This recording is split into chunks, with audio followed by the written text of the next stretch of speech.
Assalamualaikum warahmatullahi wabarakatuh. Alhamdulillahilladzi 'allama bil qalam 'allamal insana ma lam ya'lam. Wassalatu wassalamu ala sayyidil anam sayyidina Muhammad sallallahu alaihi wasallam wa ala alihi wa sahbihi ajma'in. Amma ba'du. Tayyib, perkenalkan, Ana Laura Despita dengan NIM 2214020105 dari Prodi Pendidikan Bahasa Arab, Fakultas Tarbiyah dan Keguruan, Universitas Islam Negeri Imam Bonjol, Padang. Video kali ini bertujuan untuk memenuhi tugas ujian akhir semester pada mata kuliah Al-Sharaf An-Nazari dengan dosen pengampu Ustazah Meliza Budiarti MA. Nah, di video kali ini Ana akan menjelaskan 13 materi dari mata kuliah Al-Sharaf An-Nazari. Baik, pembahasan yang pertama yaitu tentang isim, fi'il, dan huruf. Pengertian isim. Al-ismu huwa kullu kalimatun tadullu ala insani au hayawani au nabati au jamadi au makani au mani au sifatin au ma'ani majrudi minaz zaman. Isim adalah setiap kata yang menunjukkan kepada manusia, hewan, tumbuhan, benda mati, tempat, waktu, sifat, atau makna-makna yang tidak berkaitan dengan waktu.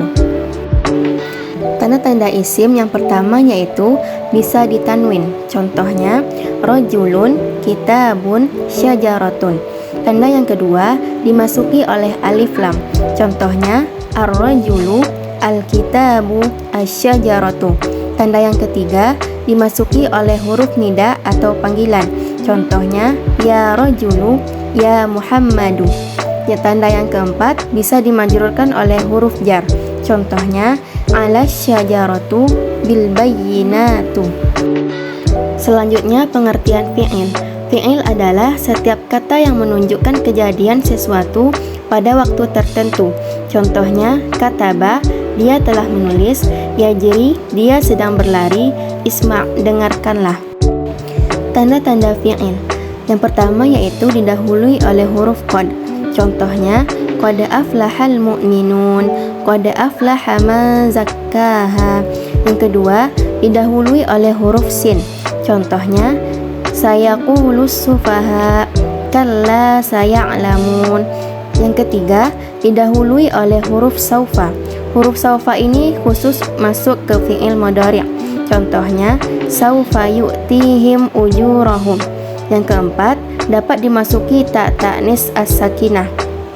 Ta ta'nis as-sakinah adalah ta yang disukun yang menunjukkan perempuan dan hanya dapat masuk pada fi'il madi. Contohnya, darasat, dhahabat. Selanjutnya, pengertian huruf. Huruf adalah setiap kata yang tidak bermakna kecuali jika bersama dengan kata yang lain. Contohnya, fi, an, hal, dan lam. Materi yang kedua yaitu tentang isim maksur dan isim manqus. Pengertian isim maksur. Isim maksur adalah setiap isim mu'rab yang akhirnya alif lazimah asli, yaitu tidak bisa dibuang, dan yang penting adalah alif ketika diucapkan walaupun ditulis dengan ya. Contohnya, al-fata, al-hada, al-malha, al-mustafa, dan lain-lain. Selanjutnya, isim manqus.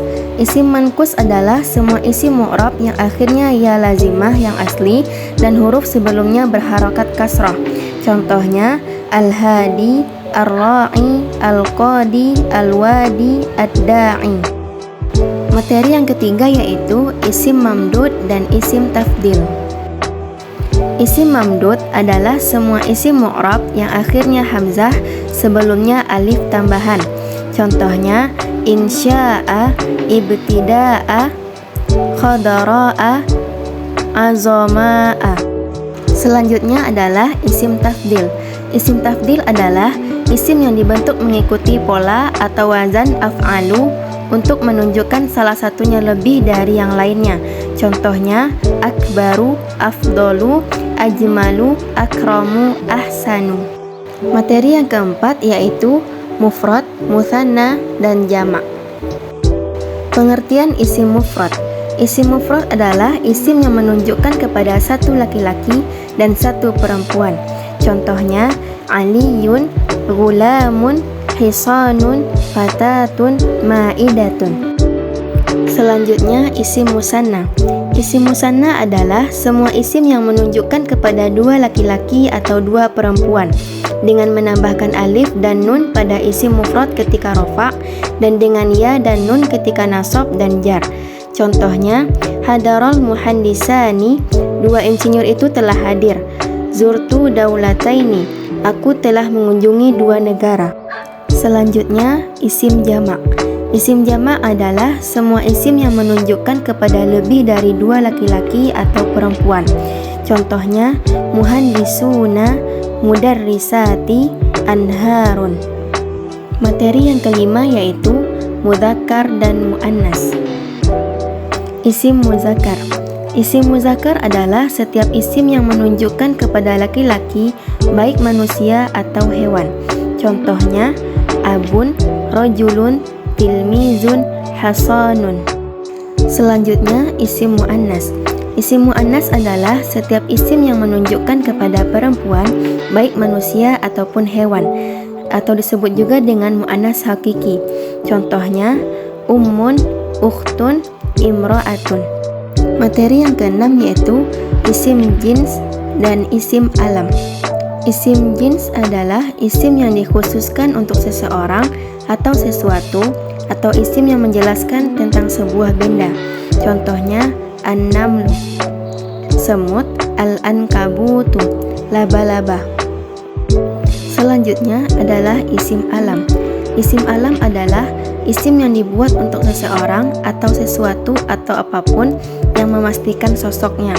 Contohnya, Muhammadun, Aisyatun, Maghribun, Makkah, Damaskus, An-Nil. Materi yang ketujuh tentang isim mustaq dan isim jamid. Isim mustaq adalah isim yang diambil dari kata selainnya dan menunjukkan kepada sesuatu yang disifati dengan sifat. Istiqaq adalah proses pembentukan kata dari kata yang lain dengan penyesuaian antara keduanya dalam hal makna dan perubahan, maka kata kataba diambil darinya kata katibun, maktubun, kitabun, dan maktabun. Isim-isim mustaq itu ada 7, yaitu yang pertama isim fa'il, yang kedua isim maf'ul, yang ketiga sifah musyabahah bismil fa'il, yang keempat isim tafdil, yang kelima isim zaman, yang keenam isim makan, yang ketujuh isim alat. Selanjutnya isim jamid. Isim jamid adalah setiap isim yang tidak diambil dari selainnya.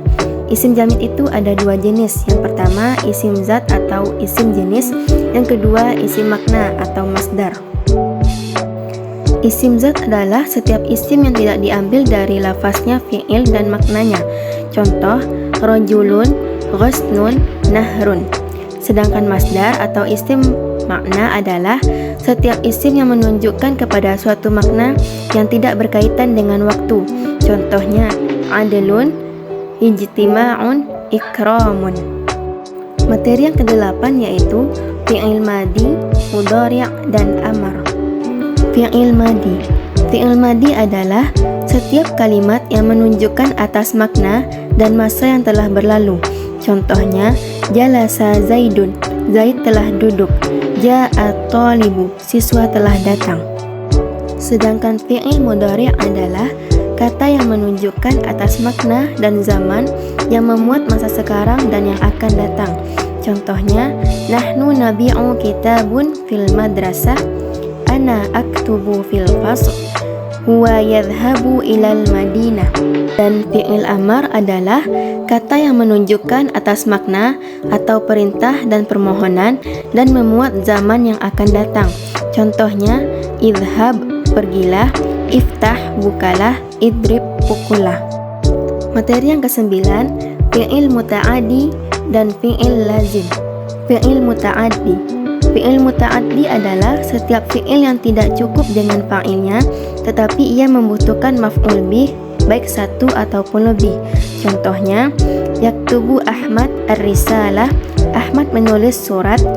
Akalat Zainab al-khubr. Zainab memakan roti. Qara'a Ariful al-Qur'an. Arif membaca Al-Qur'an.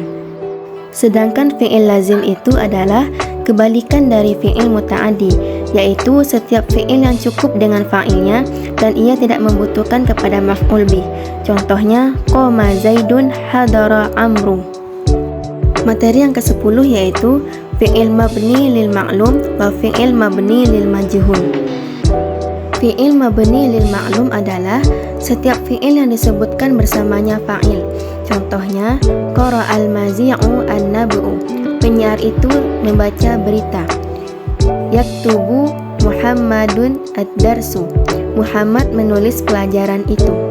Sedangkan fi'il mabni lil majhul adalah setiap fi'il yang dihapus fa'ilnya dan posisinya ditempati oleh maf'ul bih dan dinamakan dengan naibul fa'il. Contohnya, quri'an nab'u. Berita itu telah dibaca. Yuktabud darsu. Pelajaran itu ditulis. Ketika menjadi mabni lil majhul, bentuk fi'il itu berubah. Perubahan tersebut seperti berikut ini. Yang pertama, bentuk fi'il madi majhul. Fi'il madi dijadikan majhul dengan mengkasrahkan huruf sebelum terakhir dan mendomahkan semua huruf sebelumnya yang berharokat. Contohnya, hufiza ukrima. Ketentuan yang kedua, apabila fi'il ajwaf atau mu'tal di tengah, maka ainnya diubah menjadi ya.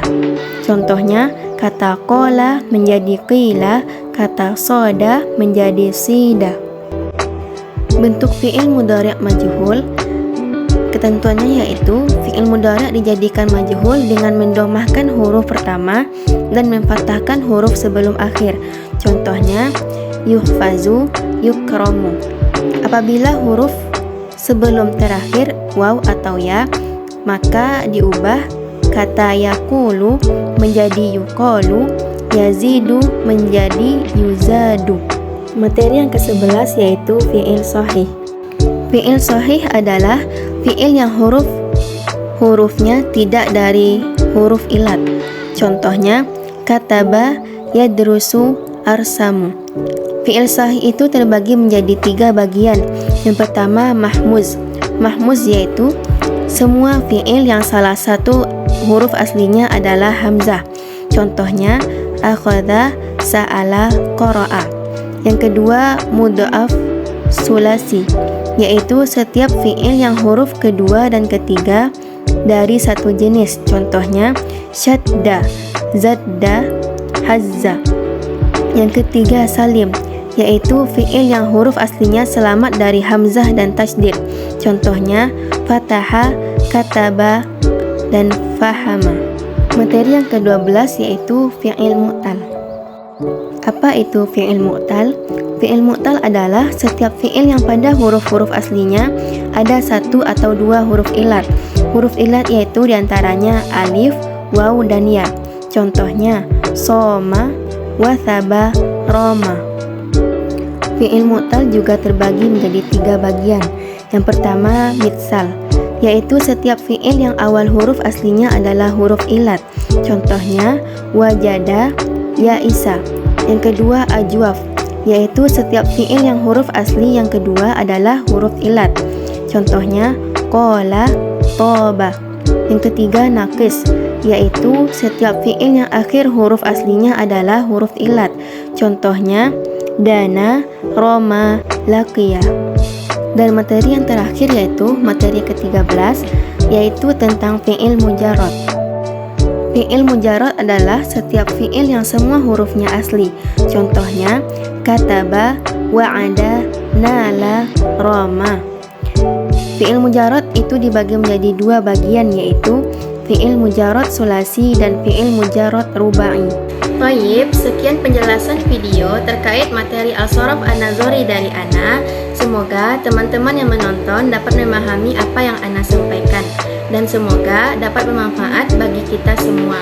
Syukron ala ihtimamikum. Assalamualaikum warahmatullahi wabarakatuh.